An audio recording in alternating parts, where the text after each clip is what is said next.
তাহলে ওই একটা আমলের বিনিময়ে আপনার সম্পদ বাড়াইয়া দেবেন। ছয়টা সব করা লাগবে না। সুবহানাল্লাহ বলবেন। এই ছয়টা আমল তেমন কঠিন না, কিন্তু কোন ব্যক্তি যদি শুরু করে, ওই একটা যখন শুরু করবে তখন থেকে আপনার সম্পদ বাড়া শুরু করতে থাকবে। এক নম্বরে হচ্ছে আশুকরু বিল্লাহ, আল্লাহর শুকরিয়া আদায় করা লাগবে। কার শুকরিয়া? যদি কোনো ব্যক্তি আল্লাহর শুকরিয়া আদায় করে তাহলে ওই ব্যক্তির সম্পদ কেমন ভাবে বাড়বে উনি আর হিসাব করলেও পাবে না। এজন্য শুকরিয়া আদায় করা লাগবে। এক নম্বর কথা হচ্ছে শুকরিয়া। কার শুকরিয়া? কারণ আমাদের মধ্যে শুকরিয়া বলতে কিছু নাই। সম্পদ যত আমাদের বেড়ে যায় ততই আমাদের চাহিদাও আরো বেড়ে যায়। আমাদের আরো দরকার, আরো চাই, আরো চাই। এই যে একটা চরিত্র আমাদের ভিতরে ঢুকে গেছে, এই কারণে আমাদের ভিতরে শুকরিয়া নাই। আল্লাহর নবী বলেছেন, শুকরিয়া শুকর গুজার বান্দা তুমি কিভাবে হবা? তোমার উপরের লেভেলে যে ধনী মানুষরা আছে ওর দিকে তাকাইও না, তোমার নিচে যে লোকটা আছে ওনার দিকে তাকাও। তাহলে তোমার ভিতরে এই শুকরিয়ার মতন চরিত্র অন্তরের মধ্যে পয়দা করে দেবে কে? যদি আপনার সমকক্ষ নয়, আপনার ঊর্ধ্বের কোনো ব্যক্তির কাছে দিকে তাকাতে, ওনার জীবনে এত নিয়ামত, এত সম্পদ, এত টাকা, আমারে আল্লাহ কি দিয়েছে, এই চিন্তা যদি আপনার ভিতরে ঢোকে, আপনি কি আল্লাহ শুকরিয়া আদায় করতে পারবেন? আর যদি আপনি চিন্তা করেন যে আল্লাহ আমাকে এমন একটা পজিশনে রেখেছে, আমার চাইতে নিচে যারা আছে ওনারা মাঝে মধ্যে স্বপ্নে দেখে যে ওনার মতন একটু ভালো থাকতে পারতাম। আপনি যে অবস্থানে আছেন এই অবস্থানে আসার জন্য আপনার নিচের লোকেরা স্বপ্ন দেখে। কি দেখে? স্বপ্ন দেখে যে ওনার মতো অমুক ব্যক্তির মতো যদি আমি একটু ভালো থাকতে পারতাম। আর অথচ আপনাকে আল্লাহ সেই ইসলামই রেখে দিয়েছে, স্বপ্ন আর দেখা লাগে না, প্র্যাকটিক্যাল বাস্তবই সেখানে আছেন আপনি। বলেন না আলহামদুলিল্লাহ। এই জন্য বাবা শুকরিয়া আদায় হচ্ছে এক নাম্বার আমল। শুকরিয়া আদায় যে ব্যক্তি করবে তার সম্পদ আল্লাহ বাড়াইয়া দেবে। আল্লাহর নবী মুসা আলাইহিস সালাম তিনি যখন আল্লাহর সঙ্গে কথা বলার জন্য পাহাড়ে রওনা হচ্ছে, পথিমধ্যে একজন ব্যক্তি বলতেছে, ওগো আল্লাহর নবী মুসা, আমার যে এত সম্পদ, এই সম্পদের কারণে আমি এখন ভালো লাগে না, আমার এমন একটা আমল, কি আমল করলে আমার সম্পদ একটু কমবে, এই একটা আমল তুমি আল্লাহর সঙ্গে তো আমার কাছে একটু আল্লাহর কাছে জিজ্ঞাসা আসো। বলেন না সুবহানাল্লাহ। আমার সম্পদ এত এত দরকার নাই, যদি কমবে, এজন্য আমার কি আমল করলে আমার এই সম্পদ কমে যাবে, এই আমল, এই কাজ আল্লাহর কাছে একটু জিজ্ঞাসা করবা। আল্লাহ কি বলে যে এই আমল করলে আমাকে আমার সম্পদ একটু কমে যাবে। ঠিক আছে, আল্লাহ নবী রওনা হলেন। আরেকজন ব্যক্তির সঙ্গে দেখা আছে, ও মুসা, আপনি তো আল্লাহর সঙ্গে কথা বলতে চান, আপনি আল্লাহর কাছে একটু প্রশ্ন করবেন, জিজ্ঞেস করবেন, আমার কথা একটু বলবেন যে আমাকে আল্লাহ এত গরিব কেন রাখছে, আল্লাহ আমার এত সম্পদ দেয় না কেন, কি কাজ করলে আল্লাহ আমার সম্পদ বাড়াইয়া দেবে, আমল আল্লাহর কাছে বললে আসা। মুসা আলাইহিস সালাম চলে গেলেন আল্লাহর কাছে। ফেরার সময় ওই দুইজন আল্লাহকে আবার দেখা। আল্লাহর নবী মুসাকে জিজ্ঞাসা করলো, ও মুসা, ওই যে প্রথম ব্যক্তি, ধনী ব্যক্তি বলতেছে, মুসা রে, আল্লাহর কাছে কি প্রশ্ন করছিলাম আমার সম্পর্কে, কি বলছে বলো। আল্লাহর নবী মুসা বললেন, ও বান্দা, আল্লাহ রাব্বুল আলামিন তোমার ব্যাপারে বলেছে তুমি একটু নাশুকরিয়া করবা, শুকরিয়া আদায় একটু কম করবা, তাহলেই তোমার সম্পদ কমে যাবে। বলেন না সুবহানাল্লাহ। তুমি একদিন খুব বেশি পরিমাণে শুকরিয়া আদায় করো, যে কারণে তোমার সম্পদ কোনোদিন কমবে না। শুকরিয়া আদায় একটু কম করবা, তাহলে সম্পদ একটু কমবে। তুমি যে পরিমাণে শুকরিয়া আদায় করতেছো, এই কারণে তোমার সম্পদ কোনোদিন কমবে। এই অবস্থায় ওই লোকটা মাটি কাটতে আছে, খন্দার দিয়া মাটি কাটতে আছে জমিনে, জমিনে মাটির কাজ করে। ওই সময় মুসার সঙ্গে এইভাবে কথা চলতে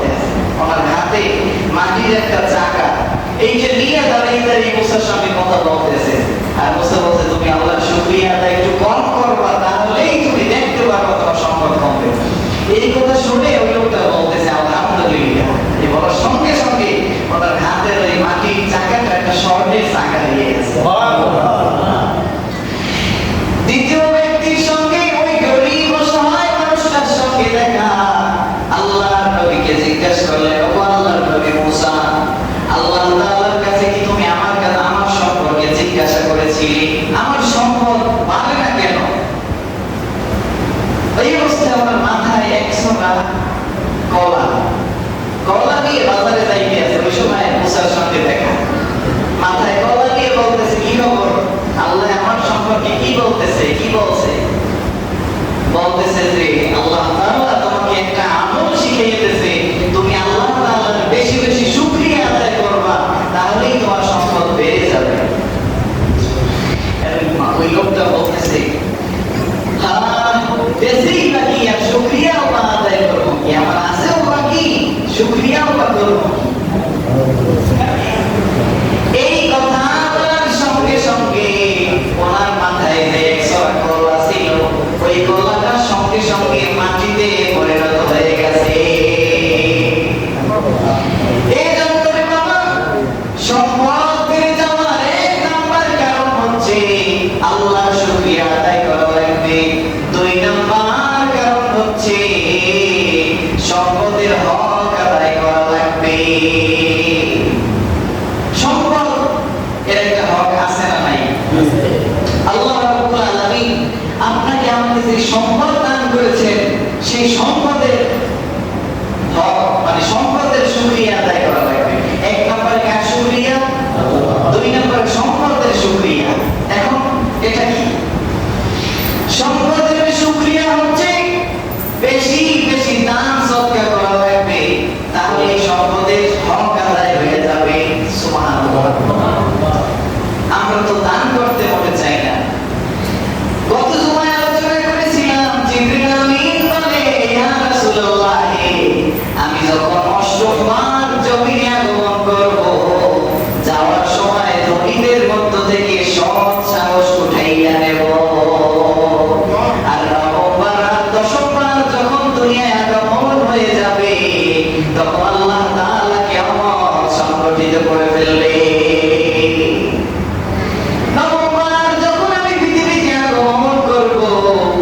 তখন জমিনে কাহিনী থাকবে, কিন্তু কোরআনের তেলাওয়াত থাকবে না। 10বার যখন আমি আগমন করব, যাওয়ার সময় আমি ঈমান উঠাইয়া নেব। মানুষের ভিতরে আর ঈমান বলতে কিছু থাকবে না। গালি থাকবে, কিন্তু কোরআনের তেলাওয়াত কেউ কোনো ব্যক্তি করবে না।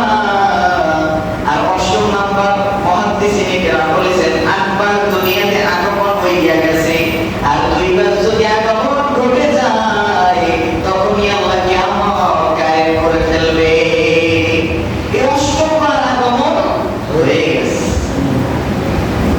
এজন্য সম্পদের শুকরিয়ার 1 নাম্বার পয়েন্ট হচ্ছে সদকা করা। 2 নাম্বার হচ্ছে তুতইআমুত তাআম, মানুষদেরকে বেশি বেশি মেহমানদারি করানো, বেশি বেশি খাওয়ানো, বেশি বেশি জিয়ারতের ব্যবস্থা করা। গরিব অসহায় ব্যক্তির সঙ্গে ভালো মহব্বত রাখতে হলে আপনার গরিব মানুষের মেহমানদারি করতে হবে, ঠিক কিনা? মেহমানদারি যে ব্যক্তি বেশি বেশি করবে, তার জীবনে বরকত অত বেশি, তার সম্পদ বেড়ে যাবে। বলেন না সুবহানাল্লাহ।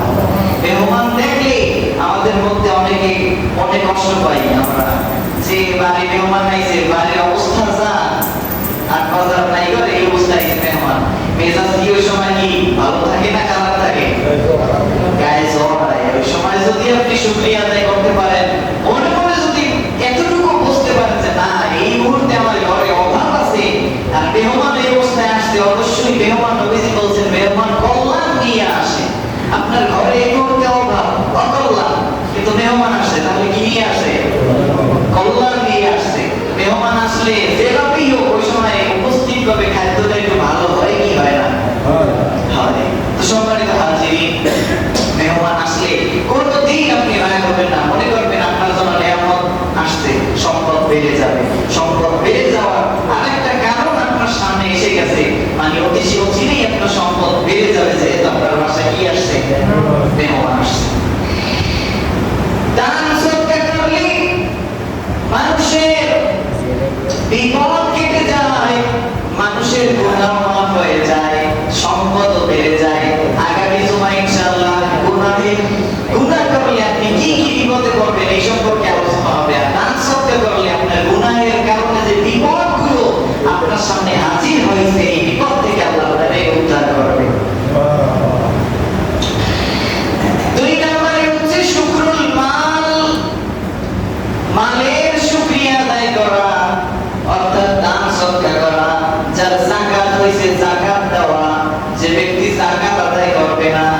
ব্যক্তি কোনো প্রকার দান সদকা করবে না, বাহ্যিক দৃষ্টিতে তার দান সদকা তার সম্পদ অনেক দেখা যাবে, কিন্তু ওর ভিতরে কোনো বরকত থাকবে না। হঠাৎ করে এমন একটা অ্যাক্সিডেন্ট বিপদে পড়বে, কোনো সব টাকা ওই জায়গায় ঢালে দেওয়া থাকবে। এই সম্পদ জমাই লাভ কি? কথা বলেন না কেন? উনি সম্পদ জমাইছে একেবারে 10 লক্ষ টাকার মালিক, কেউ একটা টাকাও দান করে না। হঠাৎ করে ওনার এমন ক্যান্সার হয়েছে, প্রত্যেক থেরাপির সময় ওনার 3 লক্ষ টাকা নামে যাইতে আছে। তাহলে আপনি চিন্তা করেন, এই রোগ এমন রোগ হয়েছে ওনার প্রত্যেক বারই 3 লক্ষ টাকা নামতে আছে। এই সম্পদ অর্জন করে ওনার লাভ হয়েছে না লস হয়েছে? এর চাইতে আপনি ভালো আছেন কি নাই? বলেন না আলহামদুলিল্লাহ। এই জন্য সম্পদ বেড়ে যাওয়ার 2 নম্বর কারণ হচ্ছে মালের সম্পদের শুকরিয়া আদায় করা, সম্পদের হক আদায় করা। যে ব্যক্তি সম্পদের হক আদায় করবে, যাকাত ঠিক মতো আদায় করবে, তার সম্পদ বাড়িয়ে দেবে কে? বেশি বেশি মানুষকে দান সদকা করলে, মানুষকে বেশি বেশি মেহমানদারি করাইলে আপনার আমার সম্পদের বৃদ্ধি করে দেবেন কি? আল্লাহ। এখানে আরেকটা কথা, আমি আমাদেরকে দাওয়াত করে আপনার বাড়িতে আয়োজন করেন, এইটা ফজিলত এক জিনিস। আর রাস্তায় একটা পাগল দুপুরবেলায় আপনার বাড়ির সামনে থেকে হাঁটতে যাইতেছে, ওরে কেউ খাওয়াবে? ওরে যদি ডাকে এনে আপনার সঙ্গে খাওয়াইতে বসান, আল্লাহর আরশ খুশিতে থরথর করে কাঁপবে। কারণ ওরে কেউ খাওয়াবে না। আপনি যদি ওরে এক পেয়ালা ভাত দেন ওর সামনে, ওর হাত তুলে দোয়া করা লাগবে না, ওর পেট ঠান্ডা, সঙ্গে সঙ্গে আল্লাহর আরশ খুশি হয়ে যাবে। কারণ ওরে কেউ খাওয়াবে না। আমাদের সমাজে তেল মাথায় তেল দিতে পারে সবাই, একটা কথা আছে না? আমাদের এই বরিশালে এই কথাটা খুব প্রচলন আছে যে তেল মাথায় সবাই একটু মশা দেয়। এর মানে বলে গেছে হুজুরের খাওয়ান বন্ধ হয়ে দেবেন। হুজুরের আলেমরা আমাদেরকে খানা খাওয়াবেন, এটার ফজিলত আলাদা। মাদ্রাসা মসজিদে দান করবেন, এর ফজিলত আলাদা। আর ওই যে পাগল অসহায় গরিব মিসকিন, ওরে যদি আপনি এক সন্ধ্যা এক বেলা আপনার সঙ্গে নিয়ে খানা খান, এর ফজিলত আর একটা। একটা হচ্ছে হোমিওপ্যাথি, আর একটা হচ্ছে অ্যালোপ্যাথি। পাওয়ার দুটোরই আছে, সওয়াবের কোনো তাই কম বেশি নাই, কিন্তু এক একটা জিনিসের খুশির মাত্রা আল্লাহর কাছে বেশি কম। বলেন না সুবহানাল্লাহ। এজন্য এটা মনে রাখবেন, দুপুরবেলা আপনার বাড়ির সামনে আসছে একটা ভিক্ষুক, দুপুরবেলায় যদি আপনি ওরে 2টা টোস্ট, 2টি বিস্কুট দিয়ে 1 মুঠ চাল দিয়ে আপনি ওরে বিদায় করে দেন, এটা কি হক আদায় হইল? আপনার সামর্থ্য আছে ওর সঙ্গে নিয়ে বসে ভাত খাওয়া, আপনি যদি এটা খাইতে পারেন, আপনি সবচেয়ে বড় মহানুভবতার পরিচয় দিতে পারলেন। যদি না করেন তাহলে আপনার গুনাহ হবে না, কিন্তু যদি করতে পারেন, এটা আপনার অর্জন করার ওই মুহূর্তে সম্পদ বেড়ে যাওয়ার একটা ভালো গুরুত্বপূর্ণ পয়েন্ট আপনার সামনে আল্লাহ হাজির করে দিয়েছে। এজন্য এই আমলটা করা যাবে ইনশাআল্লাহ। সম্মানিত হাজিরিন, মানুষকে বেশি বেশি খাদ্য খাওয়ানো, এই খাদ্য খাওয়াইলে আল্লাহ তাআলা তার সম্পদ বৃদ্ধি করে দেবে। 3 নম্বরে হচ্ছে তানজিমুল মাল, সম্পদকে সম্মান করা, রিজিককে তানজিম করা। আপনি এই যে খানাটা খাই, এইটাই শুধু রিজিক না, আপনার আমার মাথায় যে টুপিটা, এটাও আমার রিজিকের অন্তর্ভুক্ত। আপনার পায়ের যে জুতাটা, ওটাও রিজিকের অন্তর্ভুক্ত। আপনার পকেটে যে পয়সা, ওটাও রিজিকের অন্তর্ভুক্ত। গায়ের জামাটা, এটাও রিজিকের অন্তর্ভুক্ত। আপনি যে বাহনে চলেন, যে মোটরসাইকেলটা আছে আপনার, ওটাও আপনার রিজিকের অন্তর্ভুক্ত। এই সম্পদকে সম্মান করা, রিজিককে তাজিম করার কারণে আল্লাহ তাআলা সম্পদ বৃদ্ধি করে দেয়। রিজিকের সম্পদ সম্মান কিভাবে করব? হালাল পন্থায় খরচ করা, গুনাহের কাজে সম্পদ খরচ না করা। এইটাই হচ্ছে তানজিমুল মাল, সম্পদকে সম্মান করা। যেমন আপনার কাছে এসে বলছে, ভাই অমুক জায়গায় মাঠে একটা খেলার আয়োজন করছি, অথবা একটা ঘোড়ার দৌড়ের আয়োজন করছি, হাজার হাজার দর্শক আসবে, ওই জায়গায় পুরুষ মহিলা সম্পদ সবাই আসবে না? কথা বলে না কেন? এটা কি সওয়াবের কাজ? কে? একটা মেলা হবে, মেলার মতন হবে, একটা ঘোড়ার দৌড়ের একটা প্রতিযোগিতা অনুষ্ঠান হবে, হবে, অথবা একটা স্কুলের স্পোর্টস নাচ গান ড্যান্সের প্রতিযোগিতা হবে, অথবা খেলার আয়োজন করা হবে, আপনার কাছে এসে বলছে মুরব্বী বা চাচা বা ভাই এই 200 টাকা দেন, 500 টাকা দেন, ওইটা যদি দেন কিয়ামতের ময়দানে আপনারা আল্লাহ তাআলা হাজির করবেন। আল্লাহ তাআলা আপনাকে জিজ্ঞেস করবেন যে এই 200 টাকা তুমি কোথায় পাইছো, কে দিয়েছে তোমারে, এই 200 টাকার মালিক কি তুমি? তখন আপনি কোনো জবাব দিতে পারবেন না, কারণ এই 200 টাকা আপনি অর্জন করেন নাই। কি করতে পারছেন? দেশে কি আল্লাহর সম্পদ আপনি কেন গুনাহের কাছে আপনি খরচ করলেন? এই 200 টাকার কারণে আপনার জাহান্নামে যাওয়ার কারণ হতে পারে। কাজে এই গুনাহের কাছে খরচ করা যাবে? কথা বলে না কেন? গুনাহের কাছে খরচ করা যাবে? কোনো স্কুলে অনুষ্ঠান ড্যান্সের আয়োজন অথবা কোনো গুনাহের কাজের যেখানে আয়োজন হবে ওখানে দান করা যাবে? অথচ দেখেন রে ভাই, আপনি আমি কি উল্টা কাজটাই করতে আছে। মিলাদুন নবী অথবা কোনো একটা মাহফিল অথবা একটা কিছু আয়োজন করলে পকেট থেকে 10 টাকা 20 টাকা বের হইতে কষ্ট হয়, কিন্তু ওই যে কোরআন স্পোর্টস স্কুলে ড্যান্সের আয়োজন নাচ গানের অনুষ্ঠান ওই জায়গায় 500-1000 টাকা দিতে আমাদের গায়ে বাজে না। কি ভাই কথা কি বাস্তব কিনা বলেন? এই কারণে জাহান্নামে যাওয়ার এই একটা কারণ হয়ে যেতে পারে। আর এইটাকে হচ্ছে আপনার সম্পদের অপব্যবহার করছেন, এই কারণে আপনার সম্পদ কমে যাবে। গুনাহের কাজে যদি আপনার সম্পদ খরচ করেন আপনার সম্পদ কি হয়ে যাবে? কথা বলে না কেন? কমে যাবে। তো 3 নাম্বার কারণ হচ্ছে সম্পদকে তাজিম করা। আল্লাহ তাআলা যে জিনিসটা আপনাকে দান করছে, যে সম্পদ, এই সম্পদের সবসময় আল্লাহর শুকরিয়া আদায় করা, ভালো কাজে খরচ করা, নেকের কাজে খরচ করা। মসজিদ মাদ্রাসা ভালো দিনই যখন হাজত আপনার সামনে এসে পড়বে, ভাই অমুক জায়গায় একটা বিশাল ইসলামিক আয়োজন, কিছু টাকা দান করেন, কখনো ফিরিয়ে দেবেন না। কি করবেন না? কথা বলেন, কোনদিন ফিরাইয়া দিবেন না। কিছু যা পারেন আপনি দিলেন, দেওয়ার কারণে সম্পদ বাড়িয়ে দেবে কে? আর যদি গুনাহের কাছে যদি দান করেন, এই কি বলবো, আমাদের সমাজের নেতারা তাদের সম্পদ কিছুদিন পরে ক্ষমতাও যায়, সম্পদও যায়, জেলে যায়, নাইলে দেশ ছেড়ে পলায়, এরকমের নেতা আছে না? এর কারণ হচ্ছে উনি পূজায় সভাপতি করছে, পূজায় সভাপতিত্ব করছে, পূজায় যাই উনি সভাপতি, পূজার সেক্রেটারি, উনি কিন্তু মুসলমানের বাচ্চা। ওই পূজায় সভাপতি আর সেক্রেটারি হইলে দুর্গা পূজার অনুষ্ঠানে কিছু দান করা লাগছে কি লাগে নাই? তো এই গুনাহের কাজে উনি সম্পদ দান করার কারণে যে সম্পদ ওনার কমছে, ক্ষমতাও গেছে, দেশ ছেড়ে পলানো লাগছে, তাহলে এই সম্পদ কমছে কি কমে নাই? এর চাইতে জ্বলন্ত প্রমাণ আর কিছু দেওয়া লাগবে?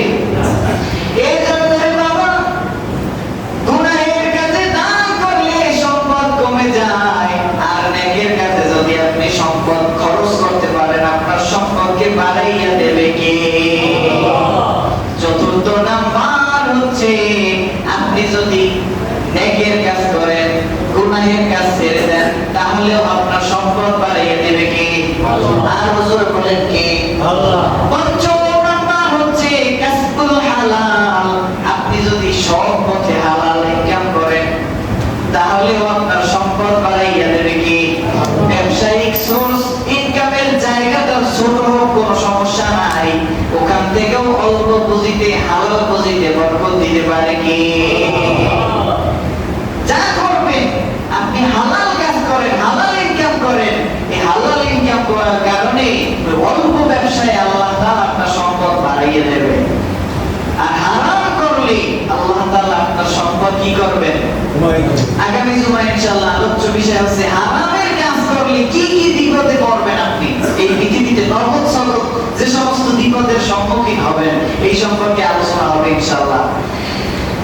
গুনাহের কাজ করলে নরক জগৎ আপনি 4টে বিষয়ে আপনি বিপদে পড়বেন। এই হারামের সঙ্গে জড়িত থাকলে জীবনে তো বরকত পাবেনই না, আরো বিপদের উপরে বিপদ, বিপদের উপরে বিপদ, ঘুম পর্যন্ত হারাম হয়ে যাবে। এজন্য হালাল ইনকাম করলে আল্লাহ রাব্বুল আলামিন ওই ব্যক্তিকে কোনদিন গরীব বানাইয়া দেবে না। বলেন না সুবহানাল্লাহ। হালাল ব্যবসা করলে ইবাদতের 10 ভাগের 9 ভাগ হচ্ছে হালাল রিজিকের মধ্যে। কয় ভাগ? 10 ভাগের যাবে। আর রিজিকের 10 ভাগের 9 ভাগ আল্লাহ তাআলা রেখে দিয়েছে ব্যবসার মধ্যে। হালাল ব্যবসার মধ্যে রিজিকের 10 ভাগের 9 ভাগ আর ইবাদতের 10 ভাগের 9 ভাগ রেখে দিয়েছেন হালাল রিজিকের মধ্যে। এজন্য হালাল ব্যবসা, হালাল রিজিক এটা জরুরি কিনা বলেন? যদি কোনো ব্যক্তি হারাম ব্যবসা করে আল্লাহ তাআলা আপনাকে ধ্বংস করে দেবে। 5 নাম্বার গেল। 6ষ্ঠ নাম্বারে হচ্ছে হজ যাদের ফরজ হয়ে গেছে, ওই ব্যক্তি যদি হজ করে তাহলে ওনার সম্পদ আরো বেড়ে যাবে। যদি হজ না করে তাহলে ওনার সম্পদ বাড়বে। আর 7ম নাম্বার হচ্ছে যে ব্যক্তির যাকাত হয়ে গেছে, এই যদি সঠিকভাবে যাকাত আদায় করে আল্লাহ রাব্বুল আলামিন ওই বান্দার সম্পদকে আরো বাড়িয়ে দেবে। এই 7টা আমল করার কারণে আল্লাহ তাআলা আমাদের সম্পদ কি করবেন? বাড়িয়ে দেবেন। 1 নম্বরে হচ্ছে আশ-শুকুরু বিল্লাহ, কার শুকরিয়া আদায় করা লাগবে। আপনি যখন আল্লাহর শুকরিয়া আদায় করবেন তাহলে আপনার সম্পদ বেড়ে যাবে। 2 নম্বরে হচ্ছে শুকরুল মাল, সম্পদের শুকরিয়া আদায় করা, দান সদকা করলে আপনার সম্পদ বেড়ে যাবে।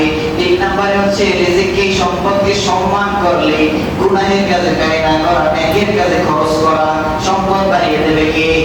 4র্থ নাম্বার হচ্ছে হালাল রিজিক, হালাল পন্থায় ইনকাম করা। 5ম নাম্বারে হচ্ছে গুনাহের কাজ ছেড়ে নেক আমল করলে রিজিক বৃদ্ধি পেয়ে যায়। 6ষ্ঠ নাম্বারে হচ্ছে আপনি যদি যাকাত আদায় করেন, যাকাত আদায় করার কারণে আল্লাহ তাআলা আপনাকে সম্পদ বৃদ্ধি করে দেবে। আর 7ম নাম্বারে হচ্ছে হজ করে আল্লাহ সম্পদ বৃদ্ধি করে দেবে। আল্লাহ রাব্বুল আলামিন আমাদের সবাইকে নেক আমল করার, তার শুকরগুজার বান্দা হওয়ার তৌফিক দান করুন। আমিন। দান করার তো একটা পরিমাণ আছে। যে লোকের প্রত্যেক মাসে 1 লক্ষ টাকা আয় আছে, সে মাসে দান করবে কি 100 টাকা? কি তাহলে হক আদায় হয়েছে কি? সাহাবায়ে কেরাম করতেন, দিনের 1ও দিয়ে দিতেন। জাহিন কেরাম করতেন, দিনের 1ও দিয়ে দিতেন। শুধুই আমাদের এখন যা আছে একটা, বর্তমান জমানে একটা নিয়ম আমি শুনছি, এই চরমনার মুরিদ যারা হবে প্রত্যেক মুরিদের দায়িত্ব হচ্ছে 3 ভাগ তার যে দৈনিকের যে আয়, 3-এর 1 নিজের জন্য, আর 1 হচ্ছে সংসারের জন্য বা ইচ্ছা মতন যেখানে দরকার, আর আরেক ভাগ হচ্ছে তার সংগঠনের দিনের জন্য দান করবে। তাহলে আপনি চিন্তা করেন, এই আমল তো আমাদের মধ্যে নাই। প্রত্যেক মাসে যদি কোনো ব্যক্তি 30,000 যদি ইনকাম হয় তাহলে আপনি 10,000 টাকা দান কোনোদিন করছেন? কথা বলে না। তো যার 1 লক্ষ টাকা প্রত্যেক মাসে আয়, এ যদি 100 টাকা দেয়, সম্পদের শুকরিয়া হক আদায় হবে? তো দৈনিক আপনি 10 টাকা দেন, তো সপ্তাহে হয় কয় টাকা? 70 টাকা। আপনার তো 20 টাকা মা, 50 টাকা দেন মসজিদে। প্রত্যেক শুক্রবার মসজিদে 50 টাকা দান করেন, অথবা মসজিদে 25 টাকা বা 30 টাকা দেন। আর আপনি অন্যান্য রাস্তায় কত ভিখারি ভিক্ষুক আসে না? কথা বলে না। তাদেরকে দেন, তাদেরকে খাদ্য খাওয়ান, তাদেরকে নিয়ে চা খাওয়ান। আচ্ছা, আপনার সেই যে নিম্ন শ্রেণীর একটা মানুষের যদি একদিন আপনি চা খাওয়ান, ও আপনার কথা মনে করবে আজীবন। ওই একটা কথা বলছি, তেলির মাথায় তেল দিলে অত কোনো লাভ হয় না রে ভাই। এই আপনি একজন ধনী মানুষ, সাপোজ এই আমারই যদি আপনি আপনার বাসায় নিয়ে মিলাদ করাইয়ে পুরো খাওয়ান, লন খাওয়ান, আপনি খাওয়াইছেন একদিন, আর আমার সমস্ত মানুষে খাওয়াই 30 দিন, কি? এখন আমি কতটুকু পার্সেন্ট শুকরিয়া আদায় করবো? এর চাইতে পাগলে খাওয়াইলে পাগলে আপনারও শুকরিয়া আদায় করবে, আল্লাহর কাছেও দোয়া করবে। বলছি কি বলছেন? এজন্য আমরা অন্যান্য হুজুরকে খাওয়ান করতে হলে দিই না। হুজুরকেও মেহমানদারি আপ্যায়নের জন্য আলাদা ফজিলত, আর পাগলের জন্য অন্য ফজিলত, গরিব অসহায় ব্যক্তিকে মেহমানদারি করে অন্য ফজিলত। এজন্য এই মানুষকে বেশি বেশি দান সদকা মেহমানদারি করতে রাজি আছি। রাজি আছি। নারায়ে তাকবীর। আমাদের সম্পদকে, রিজিকে বরকত দান করুন, বলেন আমিন। আলহামদুলিল্লাহি রাব্বিল আলামিন। আসসালামু আলাইকুম ওয়া রাহমাতুল্লাহি ওয়া বারাকাতুহু। যাদের সুন্নাত বাকি আছে আদায় করে নেন।